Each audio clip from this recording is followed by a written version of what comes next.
Thank you very much to the organisers for putting me last. That means it's quite early here. I think it's the earliest I've started watching talks in a while, at 7 a.m. here. And I think it's a good idea to put me last because my talk will be a bit lighter on the maths. Always happy to answer any details about the mathematics, but I haven't put that much in the talk. So I'm Art. I work here at the University of Sheffield in an engineering department, but I'm not really an engineer, which is how I came across the subject of the talk. So I consider myself an applied mathematician, and that's me doing maths on a board. So it took me a while to sort of adapt to an engineering department and sort of see all the interesting problems they were doing. And but being in an engineering department, I did get in contact with a lot of new problems really that are definitely useful. So in this one, first I'm going to convince you that we have a lot of steel around us in our world and infrastructure. There are some steel bridges. And all these structures are designed to hold compression and stress in a certain way so that they are more stable, don't damage due to fluctuations in heat and wind. So, for example, in this bridge between this two cliffs is designed to have compressive stress along the arch for stability. And so it's important for us to know over time if that compressional stress changes, because it would really seriously affect the structure. Here's an example of a rail that's buckled because of compressional stress along the rail axis. It's not supposed to look like that.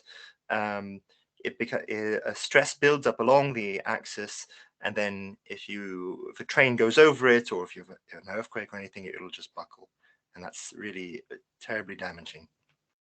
Here's another example of a stress-induced fracture. So what I'm trying to convince you here is obviously that is almost an obvious thing, is that stresses within solids are very important to monitor over time and to measure. The current ways that stresses are measured as sort of considered gold standard, I would say, are not that sophisticated really. Here's a little machine, it's almost like a little gremlin that punches holes in the structure.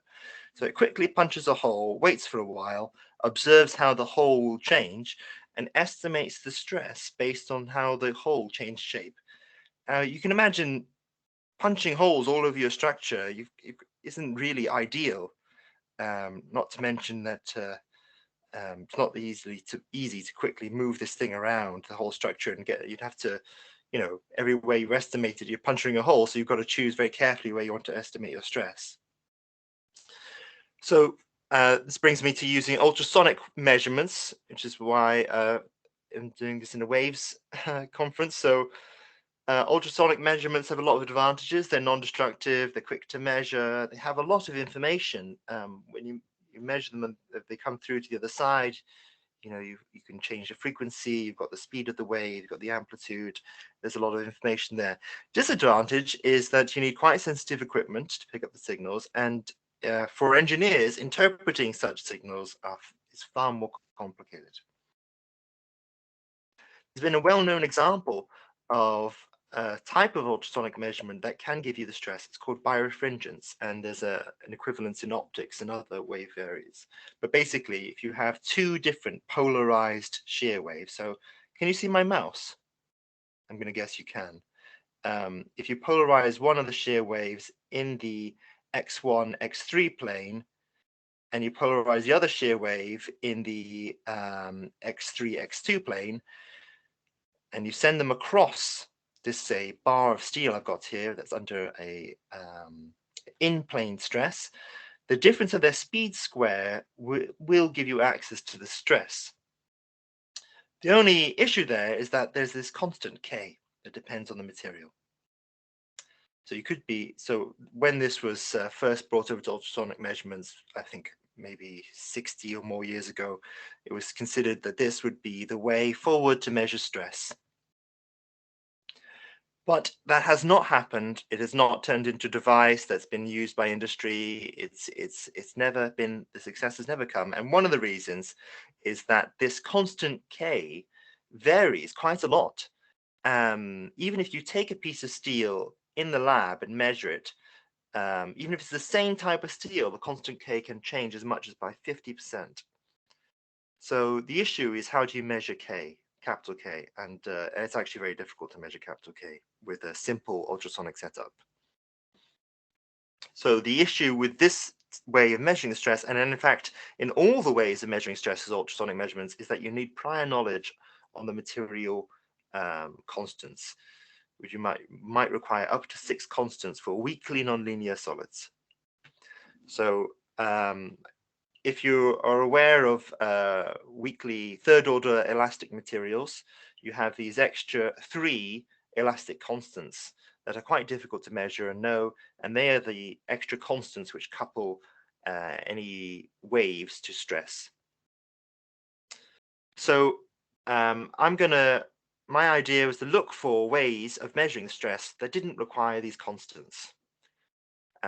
Because there's been, well, basically because there's been about 40 years of effort in trying to measure these constants accurately and use these well-known identities. So my idea was, well, people have tried that, let's try something different. Let's try to devise a measurement that you don't need the constants.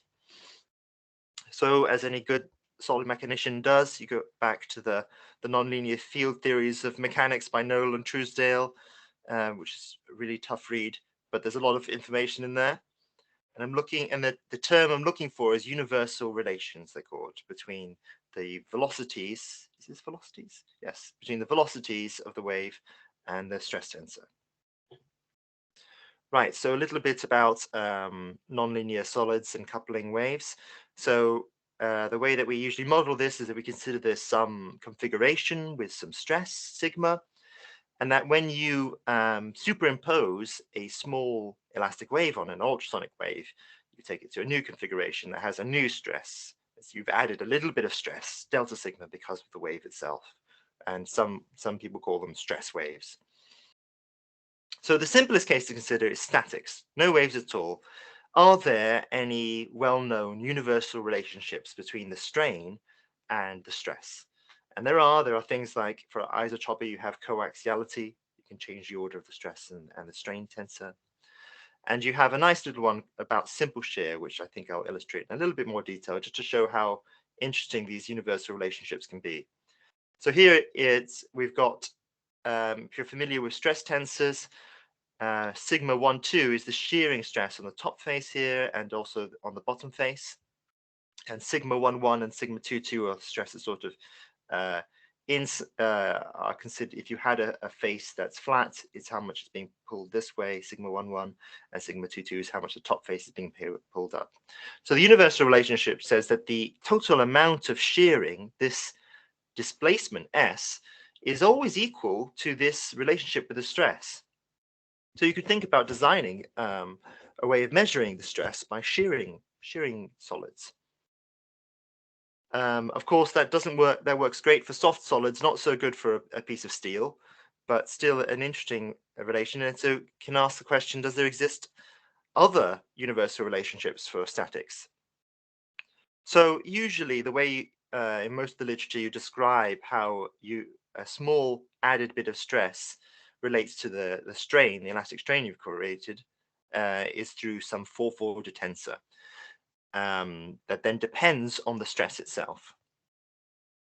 This turns out to be quite difficult to design, to spot universal relationships and to design new measurements, because this is a very horrific fourfold tensor.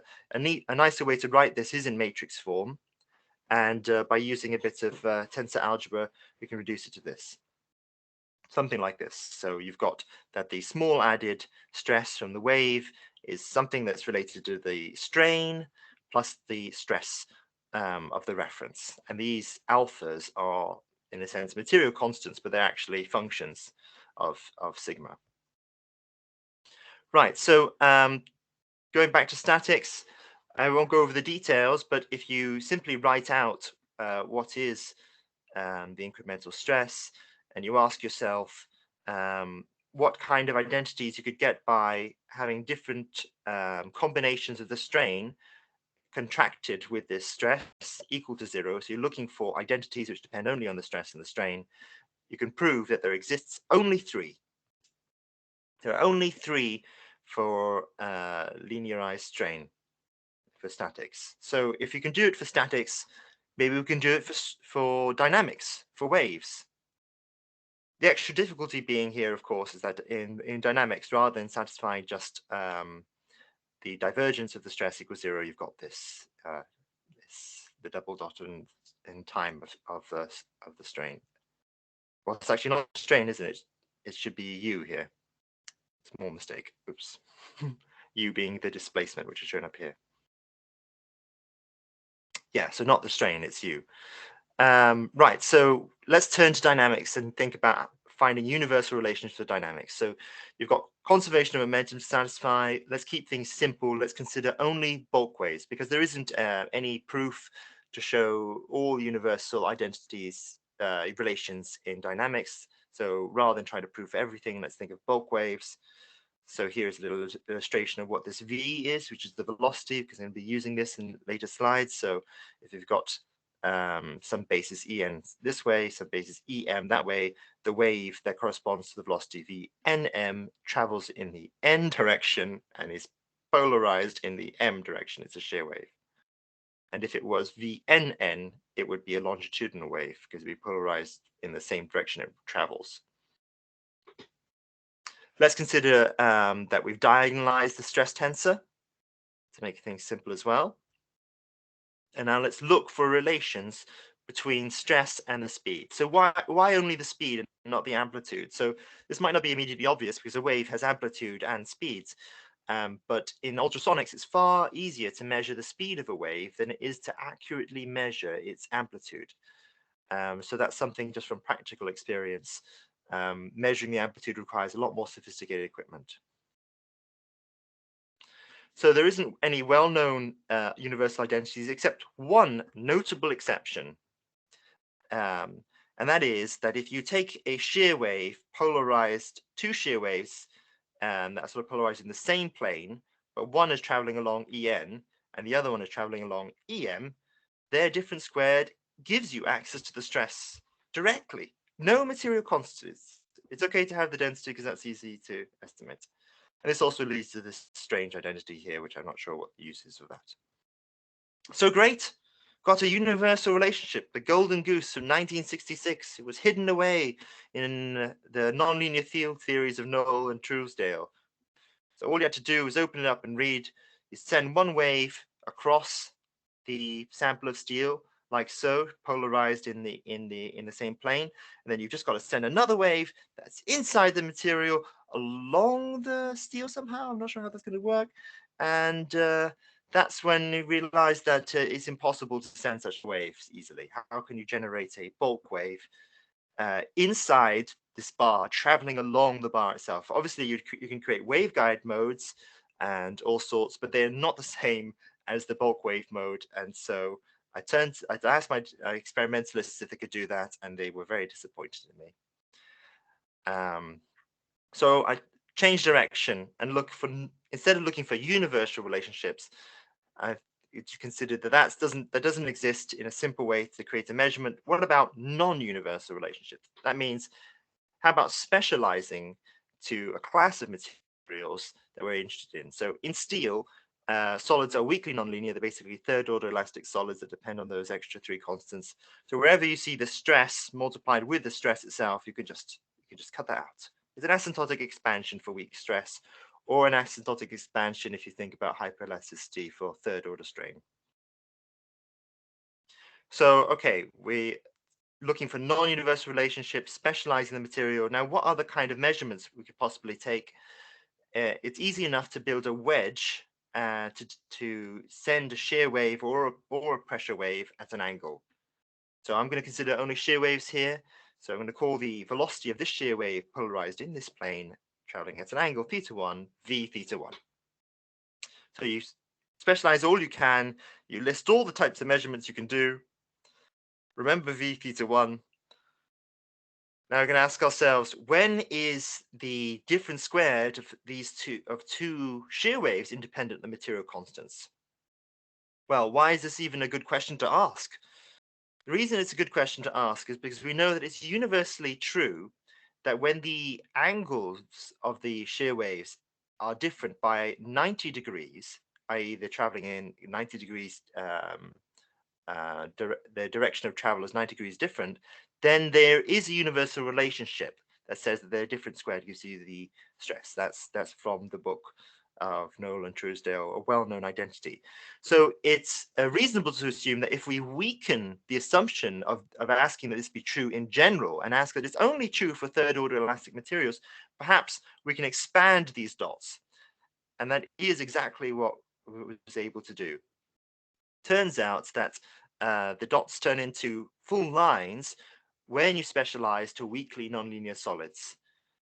So if you take any 2 points on these lines and take their velocities, the difference squared will give you the stress. There is a small adjustment here. So this is how I discovered this, what I've called the shear wave stress identity. The difference between two wave speed squared when their angles are plus or minus 90 degrees can give you access to the stress, but you've got to divide by the cosines. You've got to know the angle you've centered. So this is what it would look like roughly. You build two wedges, send two shear waves polarized like so across it. You measure it on the other side, and voila, you've got access to the stress. So I was very excited. I went back to the experiments, ran across the corridors, and that's when COVID hit. Well, it was actually, we were in COVID already a long time by then, and there was no entry, social distancing. So we turned to finite element simulations to check that we would be able to measure these in a reasonable, they're sensitive enough to the measurements. Obviously, we know it's true because the math says it's true. You can just do a synthotic analysis, but it's good, especially for engineers, to do finite element simulations to convince how sensitive these measurements could be. And so we did these in COMSOL. Guiyang Li is an expert at these. And here we have some of the results where you change the angle, we can see the change in wave speeds and the identified stress. But if the best plot here is on the bottom left, we can see the applied stress versus the identified stress. And below it's megapascals. Rail is one of our main applications, so we don't need to go really beyond, nowhere beyond 800 megapascals. This is all way too high already. And the errors are, very low. We would be we'd probably be happy with 10% error. So I went to submit this into journals of non-destructive testing. They were very supportive. The Structural Health Monitoring Journal said the authors should conduct some real experiments and didn't send it out to review. The chief editor of the non-destructive E International said any submitted manuscript must contain extensive experimental work to support theory. Said please don't resubmit. Although I would like to say that both journals clearly said that they do publish papers that use numerics and theory only, but the current chief editors do not agree. Then an unnamed theoretical journal said didn't send it out to review as well, said they think this should be submitted to a journal that specializes in non-destructive testing, such as the Structural Health Monitoring Journal and NDE and E International. So that sort of led me into a loop. So eventually we submitted it to JASA, the Journal of Acoustical Society America, and it was sent to review with very positive reviews. I just thought that was a nice story to tell. And there it is. Since then, we've now got a range of experiments on the go, trying to both check this experimental sensitivity and deploy this to rail. And yikes, doing experiments is complicated. I'm glad I'm not the one who has to do all the details. But in Sheffield, they're experts in ultrasonics and steel. So if you have any use case for using ultrasonics and steel, please feel free to contact me. So summarizing the story, start with your favorite unit. You want to find new measurements. It doesn't need to be just of stress. You can find an idealized identity that relates the two things you want. In this case, I want stress and sound speed. You can specialize to your class of material if you're working in solid mechanics.